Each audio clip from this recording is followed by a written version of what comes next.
আসসালামু আলাইকুম। Recipe by beauty চ্যানেলে আপনাদেরকে স্বাগত জানাই। আজ আপনাদের সঙ্গে শেয়ার করব আলু আর মসুর ডাল দিয়ে ভীষণ টেস্টি একটা রেসিপি। এই রেসিপিটা মাছ মাংসের স্বাদকেও কিন্তু হার মানাবে।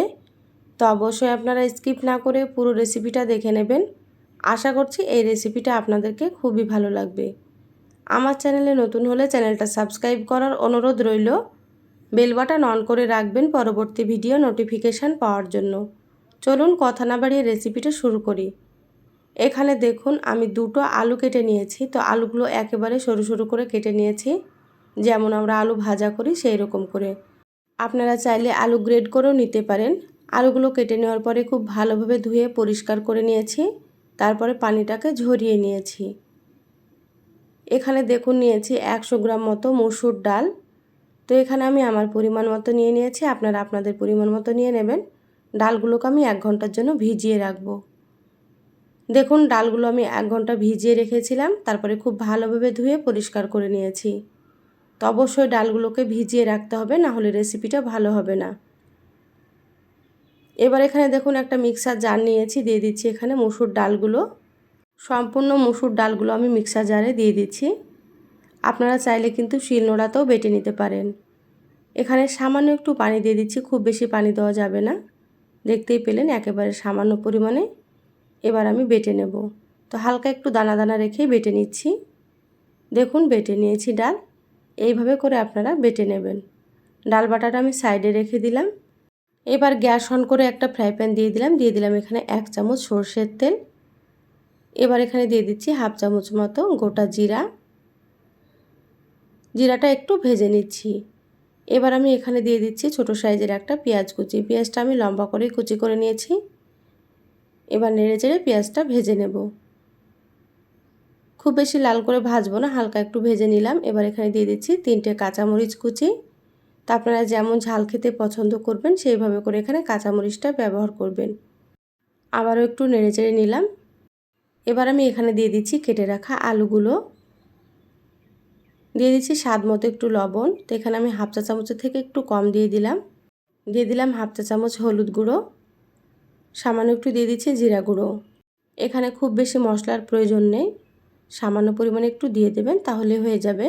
এবার নেড়েচেড়ে খুব ভালোভাবে মিশিয়ে নিচ্ছি। এ পর্যায়ে গ্যাসের আঁচটা মিডিয়ামে রেখেছি। এবার আমি এখানে দিয়ে দিচ্ছি সামান্য পরিমাণে একটু পানি। খুব বেশি পানি দেওয়া যাবে না, যাতে করে আলুগুলো সেদ্ধ হয়ে যায় সেই রকম করে পানি দিয়ে দিতে হবে। এবার ঢাকা দিয়ে দিচ্ছি 5 মিনিটের জন্য। ফিরে আসছি 5 মিনিট পর। দেখুন 5 মিনিট পর ফিরে আসলাম। আলুগুলো সেদ্ধ প্রায় হয়ে গিয়েছে। এইভাবে করে একটু সেদ্ধ করে নিতে হবে।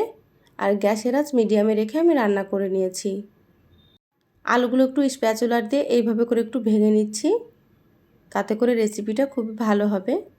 আর একটু ভাজা ভাজা করে নিচ্ছি। এবার আমি এখানে দিয়ে দিচ্ছি মসুর ডাল বাটা। বাটিটা ধুয়ে একটু পানি দিয়ে দেব, খুব বেশি না, সামান্য পরিমাণে। এই পর্যায়ে গ্যাসের আঁচটা লোতে রেখেছি। এবার নেড়েচেড়ে খুব ভালোভাবে মিশিয়ে নেব, যাতে করে আলুর সাথে খুব ভালোভাবে মসুর ডাল মিশে যায় সেই রকমভাবে মিশিয়ে নিতে হবে। দেখুন খুব ভালোভাবে আমি মিশিয়ে নিয়েছি। আর এইরকম একটু শুকনো শুকনো হয়ে যাবে, আপনারা এইভাবে করে নেবেন। আর এটা হতে খুব বেশি সময় লাগবে না, প্রায় 1 থেকে 2 মিনিটের মধ্যে কিন্তু হয়ে যাবে। গ্যাস বন্ধ করে দিলাম। এখানে দেখুন একটা প্লেট নিয়েছি, সামান্য একটু সর্ষের তেল দিয়ে দিলাম। এবার তেলটা আমি ব্রাশ করে নিচ্ছি পুরো প্লেটে। আপনারা একটু এইভাবে করে তেল ব্রাশ করে নেবেন। এবার আলু আর মসুর ডালের মিশ্রণটা দিয়ে দিচ্ছি। এবার এইভাবে করে চেপে চেপে আমি চৌকো শেপে তৈরি করে নেব। এইভাবে করে কিন্তু গরম অবস্থাতেই করে নিতে হবে, ঠান্ডা হয়ে গেলে কিন্তু জমাট বাঁধবে না। তো দেখুন এইভাবে চেপে চেপে আমি করে নিচ্ছি। খুব ভালোভাবে হাত দিয়ে আমি সমান করে নিলাম। এটা হয়ে গিয়েছে, দেখে আপনারা হয়তো বুঝতে পারছেন। এবার আমি পুরোপুরি ঠান্ডা করে নেব। দেখুন ঠান্ডা হয়ে গিয়েছে। এবার আমি একটা ছুরি দিয়ে কেটে নেব। তো আমি এইভাবে করে চৌকো শেপে কেটে নিচ্ছি। তা আপনারা পছন্দ মতো সাইজ করে এটা কেটে নেবেন। প্রথমে আমি এইভাবে লম্বা শেপে কেটে নেব, তারপরে চৌকো শেপ করে কেটে নিচ্ছি। যারা ভিডিওটি দেখছেন একটা লাইক দিয়ে ভিডিওটি কন্টিনিউ করবেন। আপনাদের একটা লাইক পরবর্তী ভিডিও বানাতে আমাকে অনেক উৎসাহ জাগায়। দেখুন কাটা হয়ে গিয়েছে আর কতটা সুন্দর হয়েছে দেখুন। এভাবে হাত দিয়ে একটু আমি চেপে দিচ্ছি, তাতে করে ভাজার সময় এটা খুলে যাবে না। এবার গ্যাস অন করে কড়াই দিয়ে দিলাম, দিয়ে দিচ্ছি এখানে আমি সয়াবিন তেল। তেল খুব ভালোভাবে গরম করে নেব। তেল গরম হয়ে গিয়েছে, গ্যাসের আঁচ মিডিয়ামে করে দিলাম। এবার আলু আর মসুর ডালের ধোকাগুলো দিয়ে দিচ্ছি। আপনারাও প্রথমে তেল খুব ভালোভাবে গরম করে নেবেন, তারপরে কিন্তু গ্যাসের আঁচটা মিডিয়ামে করে দেবেন। এবার গ্যাসের আঁচ মিডিয়াম থেকে হাইতে রেখে এটা ভেজে নিতে হবে। দেখুন এক পাশে সুন্দর কালার চলে এসেছে, এবার আমি উল্টে দিচ্ছি। সুন্দর করে একটু সময় নিয়ে ভেজে নেব। দেখুন কত সুন্দর কালার হয়ে গিয়েছে, এবার আমি তুলে নেব। তা আপনারা এইভাবে করেই ভেজে নেবেন। বাকি যেগুলো আছে সেগুলো আমি একইভাবে ভেজে নেব। সয়াবিন তেল আমি কড়াই থেকে ঢেলে নিলাম। এবার আমি এখানে দিয়ে দিলাম 2 টেবিল চামচ সর্ষের তেল। তা আমি সর্ষের তেলে রান্না করব, সেজন্য দিয়ে দিলাম। আপনারা চাইলে সাদা তেল দিয়েও কিন্তু করতে পারেন। দিয়ে দিলাম হাফ চা চামচ কালো জিরা আর দিয়ে দিলাম বড় সাইজের একটা পেঁয়াজ কুচি। পেঁয়াজগুলো একেবারে ছোট ছোট করে কুচি করে নিয়েছি, দেখতেই পাচ্ছেন আপনারা। পেঁয়াজগুলো নেড়েচেড়ে লাল করে ভেজে নেব। পেঁয়াজগুলো ভেজে নিয়েছি। এবার এখানে আমি 1 চামচ আদা বাটা দিয়ে দিলাম। তো ভিডিওটা স্কিপ হয়ে গিয়েছে, তো সেটা আপনাদেরকে বলে দিলাম। 1 চা চামচ দিয়ে দিলাম রসুন বাটা। এবার এখানে দিয়ে দিলাম আমি একটা বড় সাইজের টমেটো কুচি। দিয়ে দিলাম 1 চা চামচ লবণ। তো লবণটা এখানে বুঝে ব্যবহার করতে হবে, কারণ আমি ধোকা তৈরি করার সময় কিন্তু লবণ দিয়েছিলাম, সেটা বুঝেই দিয়ে দিলাম। এবার নেড়েচেড়ে ভেজে নেব আদা রসুনের কাঁচা গন্ধ চলে যাওয়া পর্যন্ত। আদা রসুন ভেজে নেওয়া হয়ে গিয়েছে। এবার এখানে দিয়ে দিলাম হাফ চা চামচ মরিচ গুঁড়ো। আপনারা যেমন ঝাল খাবেন সেইভাবে করে মরিচ গুঁড়ো ব্যবহার করবেন। হাফ চা চামচ দিয়ে দিলাম জিরা গুঁড়ো। 1 চা চামচ দিয়ে দিলাম এখানে ধনিয়া গুঁড়ো।